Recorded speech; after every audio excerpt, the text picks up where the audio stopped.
آزاد کشمیر قانون ساز اسمبلی میں مخصوص نشستوں پر پولنگ آج ہوگی۔ مخصوص نشستوں پر امیدواروں کی دستبرداری کا مرحلہ مکمل۔ شاہین کوثر ڈار نے خواتین کی مخصوص نشستوں پر کاغذات نامزدگی واپس لے لیے۔ اسپیکر ڈپٹی اسپیکر کا انتخاب 25 اگست کو ہوگا۔ 17ویں قائد ایوان کی نامزدگی کے بعد 27 اگست کو تقریب حلف برداری ہوگی۔ شاہ غلام قادر یا طارق فاروق۔ آزاد کشمیر کا نیا وزیر اعظم کون ہوگا؟ صدر نون لیگ نواز شریف کی زیر صدارت جاتی برا میں اہم اجلاس۔ بانی پی ٹی آئی کے اسپتال منتقلی کے معاملے پر تبادلہ خیال۔ ملکی سیاسی صورتحال اور اہم امور پر مشاورت ہوئی۔ اپوزیشن جماعتوں کی ممکنہ اتحاد کے معاملے پر گفتگو کی گئی۔ صدر نون لیگ نواز شریف نے کہا کہ پاکستان مزید کسی سیاسی اور آئینی بحران کا متحمل نہیں ہو سکتا۔ میاں نواز شریف کا صدر مسلم لیگ نون آزاد کشمیر شاہ غلام قادر سے ٹیلی فونک رابطہ۔ آزاد کشمیر میں حکومت سازی کے امور پر مشاورت۔ اسپیکر اور اہم وزارتوں کے لیے بھی ممکنہ امیدواروں کے ناموں پر تبادلہ خیال۔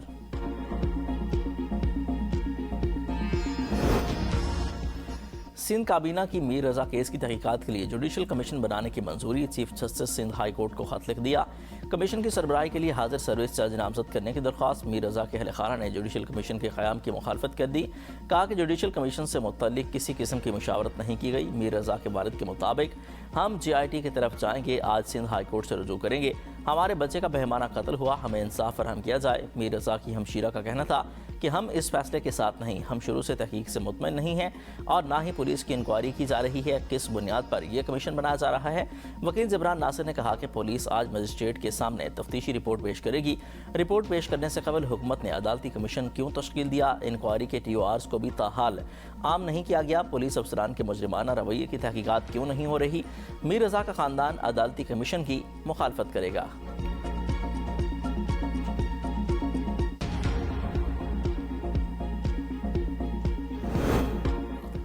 راولپنڈی ہینا جاوید قتل کیس میں گرفتار 2 ملزمان مجسٹریٹ کی عدالت میں پیش۔ ملزمان کا 3 روزہ جسمانی ریمانڈ منظور۔ ملزمان میں مقتولہ کا شوہر فیصل اصغر اور ملازم ذیشان شامل۔ پولیس کے مطابق ملزمان سے واردات میں استعمال ہونے والی رسی اور تار بھی برآمد کر لی گئی۔ ملزمان کے ڈی این اے ٹیسٹ کے لیے نمونے بھی لے لیے جائیں گے۔ مرکزی ملزم فیصل اصغر نے ملازم کو قتل کی واردات میں شامل ہونے کے لیے پیسے دیے تھے۔ ہینا جاوید کے اہل خانہ کا واقعے کی مکمل اور شفاف تحقیقات کا مطالبہ۔ اہل خانہ کا کہنا ہے کہ ہینا جاوید کو شدید تشدد کا نشانہ بنایا گیا۔ ملوث ملزمان کو قانون کے مطابق سزا دی جائے۔ قاضی کے مطابق ہینا جاوید کو انتہائی بے رحمی اور تشدد سے قتل کیا گیا۔ گردن کی ہڈی ٹوٹی ہوئی تھی، جسم پر تشدد کے بے شمار نشانات تھے۔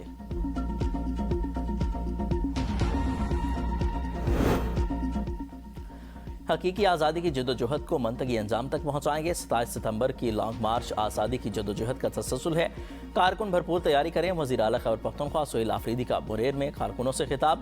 بانی کی آزادی کے لیے 27 ستمبر کے لانگ مارچ کی کامیابی کے لیے پر امید ہیں۔ موجودہ نظام عوام کو ان کے بنیادی حقوق کے دینے میں ناکام ہو چکا، اس نظام میں تبدیلی ضروری ہے۔ منیر کے عوام کے مسائل کو ترجیحی بنیادوں پر حل کرنے کے لیے صوبائی حکومت ہر ممکن اقدامات کرے گی۔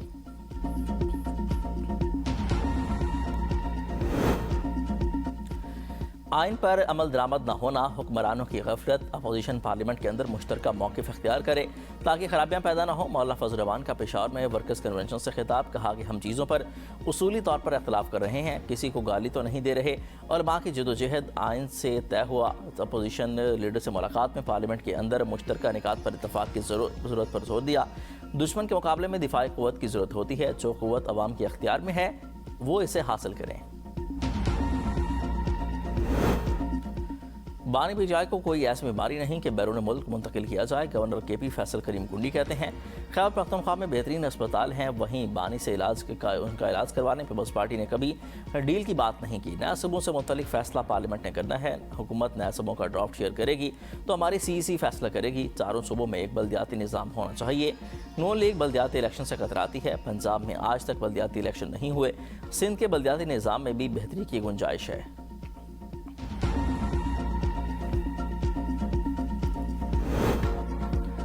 بانی پی ٹی آئی کے اسپتال منتقلی، حکومت نے سپریم کورٹ کے فیصلے کے ساتھ کھلواڑ کیا۔ پی ٹی آئی رہنما شفیع جان کہتے ہیں ہم نے وزیر اعظم شہباز شریف کو نامزد کیا تو ساری کابینہ خود ہی نامزد ہو جائے گی۔ ہم تمام ثبوت سپریم کورٹ کے سامنے رکھیں گے۔ پی ٹی آئی تمام سیاسی قوتوں سے بات چیت کرنا چاہتی ہے۔ پیپلز پارٹی اگر اپوزیشن بینچوں پر بیٹھتی ہے تو ہم بات کرنے کو تیار ہیں۔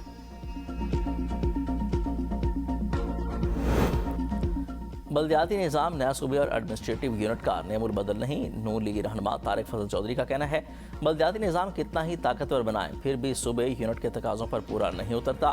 نیا صوبے یا ایڈمنسٹریٹو یونٹ بلدیاتی نظام سے زیادہ طاقتور ہوتے ہیں۔ آبادی کے وسائل سے نئے صوبے یا ایڈمنسٹریٹو یونٹ کو وسائل ملیں گے۔ یہ بات فضول ہے کہ بلدیاتی نظام مضبوط کریں تو نئے صوبوں کی ضرورت نہیں، ایڈمنسٹریٹو یونٹ بنتے ہیں تو انتشار ہونے کے امکانات کم ہیں۔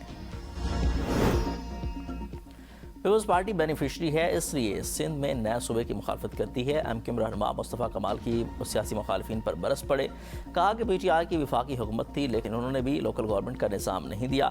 خیبر پختونخوا، پنجاب، بلوچستان میں لوکل گورنمنٹ نظام نہیں لایا گیا۔ 18ویں ترمیم کے بعد صوبوں نے اختیارات نچلی سطح پر منتقل نہیں کیے، صوبے وفاق اور اضلاع سے اختیارات لے کر خود چودھری بن کر بیٹھ گئے۔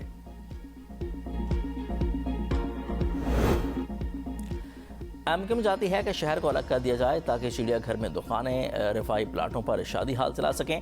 میئر کراچی مرزا وہاب نے تقریب سے خطاب کہا کہ کراچی کے عوام کی تفریق اور تعصب نہیں چاہتے، متحدہ نفرت کے بیج بونے سے گریز کرے۔ متحدہ پہلے سے ہی یہ شہر میرٹ پر تھا، ترقی تھی، سخت جدوجہد کے بعد شہر کو بوری بند لاشوں اور خوف سے نجات دلائی۔ یہ لوگ ہمیشہ نفرت اور تفریق کی بات کرتے ہیں، شہر کے لوگ تعصب نہیں چاہتے، تعمیر چاہتے ہیں۔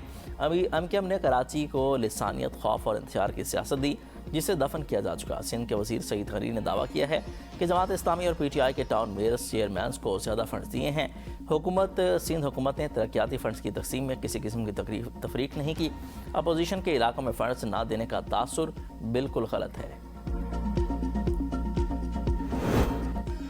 صدر مملکت آصف علی زرداری سے سعودی سفیر کی الوداعی ملاقات، عوامی محبت اور تعاون پر اظہار تشکر۔ صدر مملکت نے سعودی سفیر کی جانب سے پاکستان اور سعودی عرب کے درمیان دیرینہ تعلقات کو مضبوط بنانے کے لیے کی جانے والی کوششوں کو سراہا، کہا کہ پاکستان سعودی عرب کے ساتھ اپنی آزمودہ دوستی اور شراکت داری کو انتہائی اہمیت دیتا ہے۔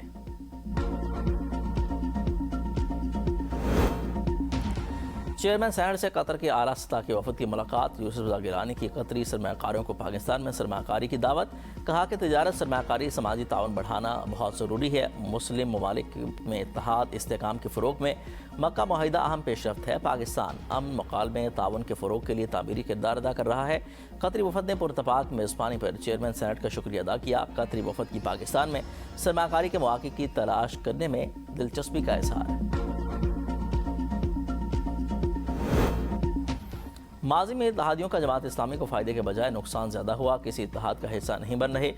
امیر جماعت اسلامی حافظ نعیم الرحمان کا لاہور میں دھرنے کے شرکاء سے خطاب، کہا کہ حکومت گھٹنے ٹیک کر ہمارے پاس آئے گی، لاہور اب نکلنا شروع ہو گیا ہے، یہ تحریک پورے پاکستان میں آگے بڑھے گی۔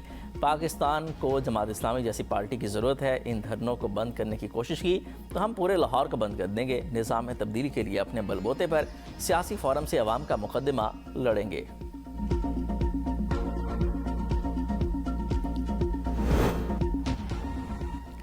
پیٹرولیم مصنوعات کی قیمتوں میں یومیہ اضافہ، مہنگائی نے عوام کی کمر توڑ دی۔ سبزی سے پھل تک ہر چیز پہنچ سے باہر۔ 2 ہفتوں میں سبزیوں اور پھلوں کی قیمت میں 100 سے 150 روپے فی کلو اضافہ ہوا۔ پھلوں کی پیٹیاں بھی 1000 سے 2000 روپے تک مہنگی، دکاندار بھی پریشان۔ کدو 150 سے بڑھ کر 200 روپے، گوبھی 150 سے بڑھ کر 220 روپے، بند گوبھی 150 سے بڑھ کر 250 روپے اور میتھی 300 سے بڑھ کر 400 روپے فی کلو ہوگی۔ شملہ مرچ 300 سے بڑھ کر 350، پیاز 120 سے بڑھ کر 200 روپے کلو اور ٹماٹر کی قیمت 200 سے بڑھ کر 250 روپے کلو تک جہاں پہنچی۔ پھلوں کی قیمتوں میں بھی عوام کی پہنچ سے باہر۔ آڑو کا 6 کلو کا کارٹن 950 روپے، سیب کی پیٹی 2000 سے بڑھ کر 3000، آم کی پیٹی 3000 سے بڑھ کر 5000، انگور کی پیٹی 4500 سے بڑھ کر 5000 روپے کی ہو گئی۔ چینی کی درآمد سے متعلق پالیسی وفاقی حکومت کے اپنے ہی گلے پڑنے لگی ہے۔ مہنگی منگوائی چینی، سستی چینی برآمد کرنے کی اجازت، قومی خزانے کو اربوں روپے کا نقصان، خمیازہ عوام کو بھگتنا پڑ گیا۔ گزشتہ سال حکومت نے قیمتیں کنٹرول کرنے کے نام پر 3 لاکھ میٹرک ٹن چینی منگوائی۔ چینی درآمد کرنے کے لیے تمام ٹیکسز اور ڈیوٹیز کو چھوٹ دی۔ ٹیکسز کی چھوٹ کے باوجود چینی مقامی مارکیٹ سے بھی مہنگی پڑی۔ حکومت نے شوگر ملز کے پورٹل بند کر کے برآمدی چینی بیچنے کی کوشش کی۔